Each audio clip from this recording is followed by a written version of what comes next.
안녕하세요. 배신의 장미입니다. 오늘의 사연 시작하겠습니다. 시아버지 폐암 앓으신 지 이제 5년차가 되었습니다. 처음엔 세상이 끝날 것 같이 슬프고 막막했는데 김병에 효자 없다고 그것도 무뎌지기는 하더라고요. 모든 식구들이 말이지요. 그 중에서도 가장 크게 감정 변화를 일으킨 건 옆에서 병간호를 하고 있는 시어머니였습니다. 시어머니는 많이 지쳐 보이셨어요. 당연히 그랬겠지요. 꾀병은 당연히 아니겠지만 병이 생기기 전부터 시어머니에게 집착을 했던 시아버지. 병이 생기고 나서부터 시어머니를 향한 집착이 더 강해지기는 했었습니다. 70을 향해 달려가는 연세에 아직도 일을 하고 계신 시어머니. 그 시어머니에게 경제적 지원을 다 받고 계시는 시아버지는 나를 좀 더 봐달라고, 나를 좀 더 신경 써달라고 떼를 쓰고는 했었지요. 코로나로 인해 일감이 줄어 본래부터 어느 정도 생활비를 지원했던 저희 부부와 시동생은 시어머니에게 좀 더 많은 돈을 지원해 드려야만 했습니다. 부담이 되었지만 자식으로서 할 도리라고 생각했습니다. 비단 금전적인 지원뿐 아니라 시어머니의 수고를 덜어드리기 위해 저는 시아버지 병간호를 자청하기도 했었지요. 며느리의 도리이기도 했고 아픈 사람에 대한 연민이기도 했었던 것 같습니다. 일하는 시어머니와 번갈아 가며 점심 식사를 챙겨 드렸었고 무료하게 시간 보내실까 싶어 없는 돈 쪼개어 TV도 바꿔드렸었지요. 이건 시아버지가 원하기는 했었습니다. 솔직히 굳이 TV를 바꿀 이유가 있을까 했는데 시어머니가 제게 그러시더군요. 사람이 아프다 보니까 모든 감각이 예민해지는 것 같다고. 잘 보던 TV였는데 요즘 들어 시비를 건다고 말이지요. 그래서 시어머니가 스트레스가 이만저만이 아니라고 말이지요. 10년 넘기는 했는데 그래도 잘 보이기만 하는데 요즘 부쩍 TV 화면이 녹색으로 보인다고 하더라고. 네가 깔아준 것 때문에 요즘 아주 TV를 끼고 살기는 하는데 볼 때마다 TV 색깔이 별로다, 녹색으로 보인다 잔소리를 해서 나한테 그걸 좀 조정해 달라고 하는데 늙은 내가 어떻게 하겠니? 그래서 사람을 좀 불렀는데 오래되기는 해서 어쩔 수 없다고 하더라. 무리는 되겠지만 네 아버지 TV 한 대 바꿔드리면 안 될까? 요즘 홈쇼핑 보면 싸게 잘 나오고 무이자도 잘 되더만. 한 달에 소액으로 나가니까 많이 무리되지도 않을 것 같고. 그리고 이건 우리 아들들한테는 절대 말하지 말아라. 그놈들이랑 네 아버지랑 사이 안 좋은 거 알잖아. 타 죽어가는 사람 뭐하러 TV 바꿔줬냐고 아주 난리를 칠 거다. 나 스트레스 좀 안 받게 미안하지만 부탁 좀 할게. 그래서 TV 바꿔드렸습니다. 시어머니 힘에 부칠 때마다 제게 전화를 하셨고 2명의 아들을 둔 시어머니였지만 그들과 사이 살갑지 않아 뭔가 중재를 원할 때마다 저를 통하고는 했었습니다. 저는 시어머니를 같은 여자로서 안타까운 사람으로 생각을 했습니다. 또한 아주 간단하게 두 아들들에게 요청할 수 있는 부분에 대해서도 시어머니는 저의 힘을 빌리곤 했습니다. 시부모님의 집은 지은 지 30년이 넘은 오래된 빌라였었습니다.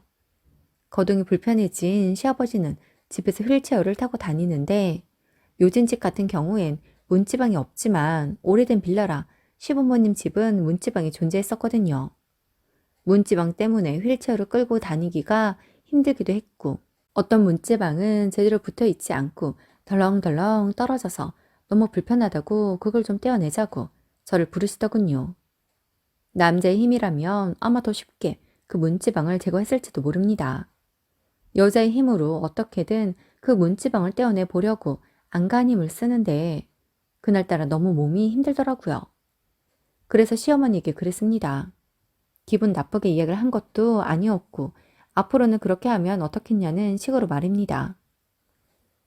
어머니, 우리 힘쓰는 건 남자들을 좀 부르죠. 이건 어머니랑 제가 할 수 있는 일이 아닌 것 같은데. 여자 둘이 문지방 떼어내려고 안간힘을 쓰고 있는데 이건 좀 아닌 것 같아요. 미리 말씀하셨으면 제가 그 일랑 도련님한테 이야기를 했을 텐데. 얘 무슨 싫은 소리를 들으려고 그것들을 부르니. 그냥 너랑 나랑 해버리면 되지. 난 그것들 아들들이라고 생각하지도 않아. 네가 내 딸이지. 그리고 내가 잘못 키운 거기는 하지만 애들이 험한 일을 하나도 못해. 이런 거 너랑 나랑 더 잘했으면 잘했지 그 두 놈들은 아무것도 못한다. 적당히만 정리하면 되는 거니까 얼른 하자. 아버지 시장하시겠다. 아들이 있는데도 며느리를 붙잡고 하소연을 하고 울어대는 시어머니가 불쌍하고 가려내기까지 했습니다. 그래서 도와드릴 일이 있으면 그리 하고 싶었고 두 아들에게 하고 싶은 말이 있는데 망설이는 시어머니를 위해 제가 가장 앞에서 나서기도 했습니다. 잘하는 것이라고 생각을 했었어요. 그리고 시어머니의 두 아들들은 아무것도 못한다는 말, 그땐 흘려들었습니다. 어차피 말해봐야 미동도 없을 것이라는 거 저도 잘 알고 있었으니까요. 시어머니는 항상 저를 칭찬하셨고 며느리가 아니라 딸이라고 하실 정도였습니다. 시어머니와 저는 동지나 다름없었지요. 아픈 몸을 하고 있는 시아버지를 지키는 수호신 같은 그런 동지 말이지요. 그런데 일주일 전 전화 한 통을 받았고 선택을 하기 위해 고심을 하던 중 그저께 다시 전화를 받았는데 4년 동안 제가 한 그 행동들이 그들에겐 진심으로 받아들여지지 않았다는 것을 알게 되었습니다. 시아버지의 상황은 최근 들어 최악으로 치닫고 있는 중입니다. 5년 길다면 길고 짧다면 짧은 시간인데 병증이 더 심해진 것이 아니라 시아버지의 성격의 변해도 너무 변해 버렸거든요. 그런 시아버지를 보면서 시어머니는 무섭다고 하셨습니다. 제가 시아버지를 들여다보는 것도 한계가 있는 것이고 식사 챙겨 드리고 나면 저는 다시 제 자리로 돌아와야 하는데 그럼 시어머니가 일을 다 마치고 돌아올 때까지 시아버지는 혼자 계셔야만 했는데 시어머니는 그 공백의 시간이 무섭다고 했습니다.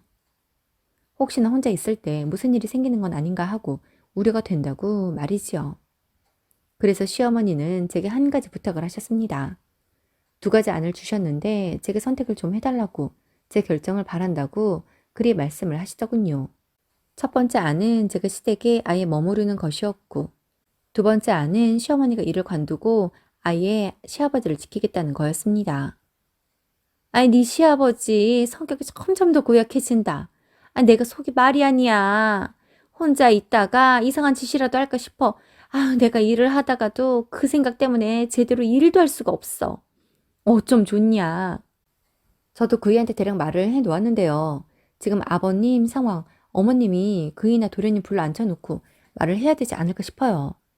어머니 말씀처럼 요즘 너무 화를 내시는 것 같은데 여자 둘이 감당하기엔 너무 버겁게 변하시는 것 같아요. 아유, 무슨 걔들을 불러서 이야기를 하니. 그냥 너랑 나랑 해결하면 되지. 원래 그랬던 것처럼 우리가 맡으면 되는 거란다. 그래서 내가 너한테 부탁할 게 하나 있어. 너 그냥 우리 집에 들어와 살면 안 되겠니? 네 아버지 좀 잠잠해질 때까지만 우리 집 들어와 살아라. 나 혼자서는 무섭기도 하고 그리고 너무 힘들게 하니까 좀 버거운 것 같거든. 그리고 내가 일하는 동안에 네 아버지 혼자 있는데 그러다가 무슨 일이라도 생기면 어떡해. 내가 봤을 땐 자기 좀 더 신경 써달라고 땡깡 부리는 것 같은데 그냥 네가 우리 집에 들어오는 걸로 하자. 너도 지금껏 힘썼는데 네 아버지 홀로 잘못되면 마음에 남지 않겠어? 사람이 마무리를 잘해야 하는 법이잖니. 만일 네가 들어오지 못하겠다 하면 그럼 어쩔 수 없이 내가 일을 관두는 수밖에 없어. 네가 우리 집에 들어오든 아니면 내가 일을 관두든 선택은 네가 해라. 나는 따를 테니까. 만일 제가 첫 번째 안을 선택하게 된다면 저는 하루 종일 오롯이 시아버지의 병간호를 하고 성격을 맞춰드려야 한다는 것이었습니다. 그동안은 점심 식사 정도만 챙겨드렸다면 아예 시댁에 제가 들어갈 경우엔 거동 불편해서 휠체어에 앉으시는 시아버지의 수족이 되어야만 하는 거였고 성격 고약해진 시아버지 비위를 맞춰드려야 한다는 것이었지요. 시아버지를 돌보면서 저도 가정에 있는 사람인데 제 살림을 나몰라라 할 수 없지 않습니까? 아마 몸이 2개라도 모자랄 지경으로 저는 바쁜 나날을 보내게 되겠지요. 그럼 차선책인 시어머니가 아예 집에 머무른다면 이 이야기는 일을 잠시 관두겠다는 이야기인데 그럼 지금보다 훨씬 더 많은 경제적 지원을 해야만 하는 거였지요.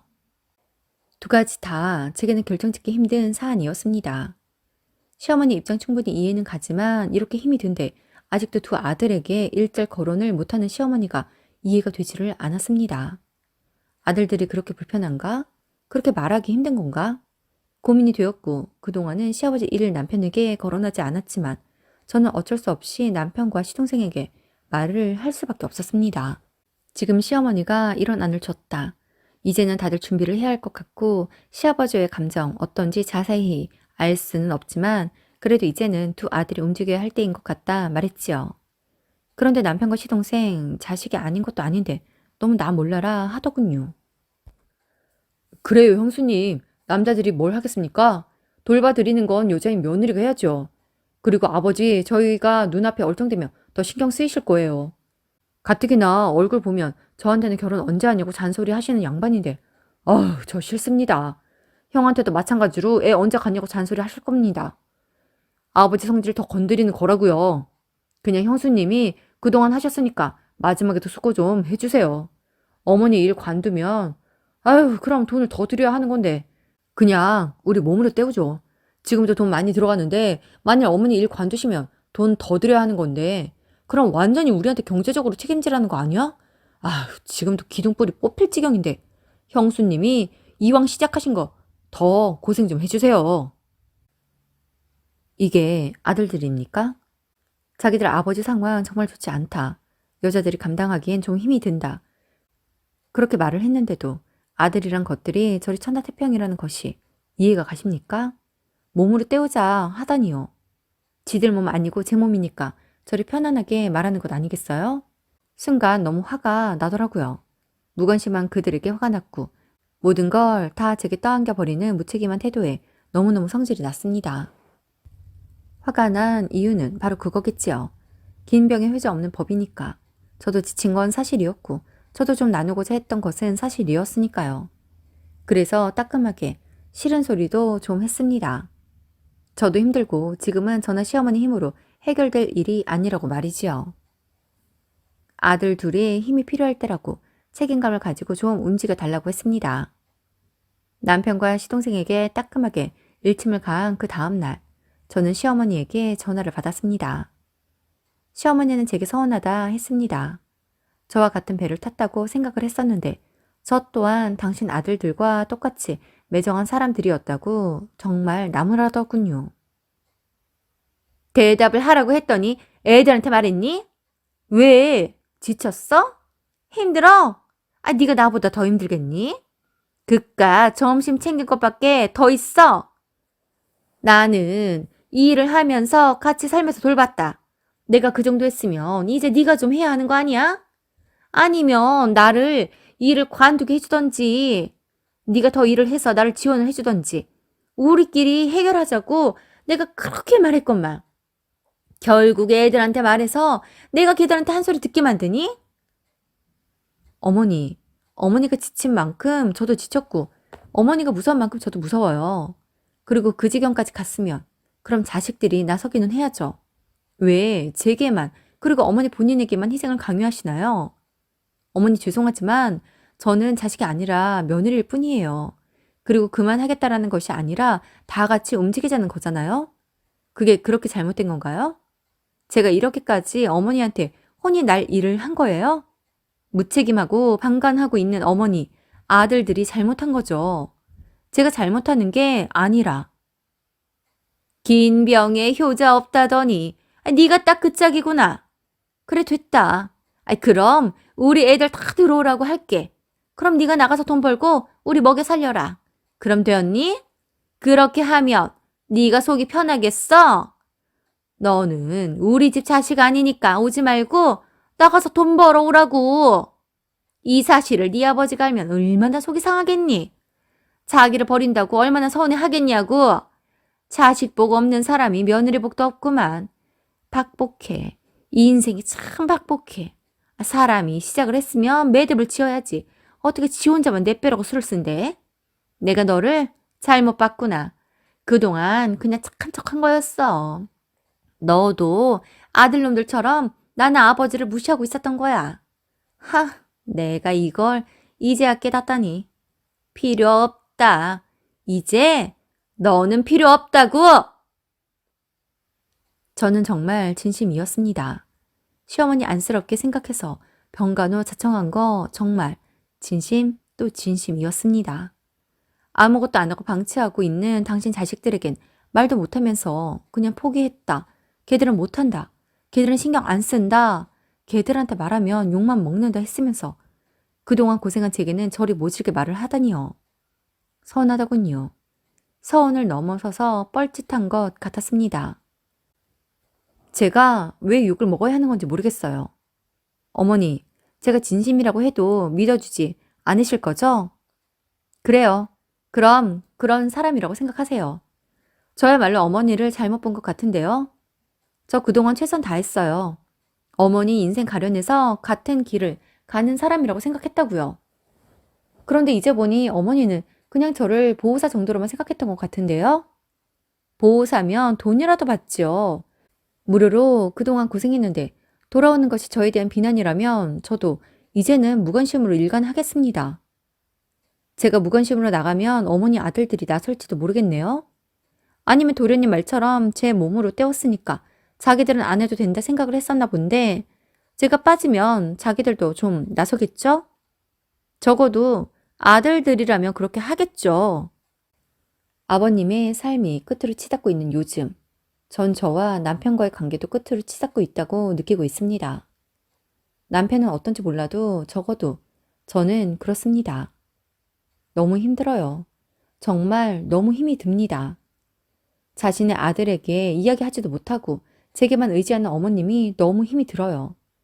아버님 돌아가시면 이후엔 외롭다며 절 의지하실 게 너무 눈에 보입니다. 그런 어머니인 걸 알면서도 신경도 안 쓰는 남편과 시동생도 밉네요. 아직은 고민 중이지만 조만간 전 이들과의 인연은 모두 끝내고 혼자가 될 준비를 하게 될 것 같습니다. 오늘도 함께 해주셔서 감사합니다. 지금까지 배신의 장미였습니다.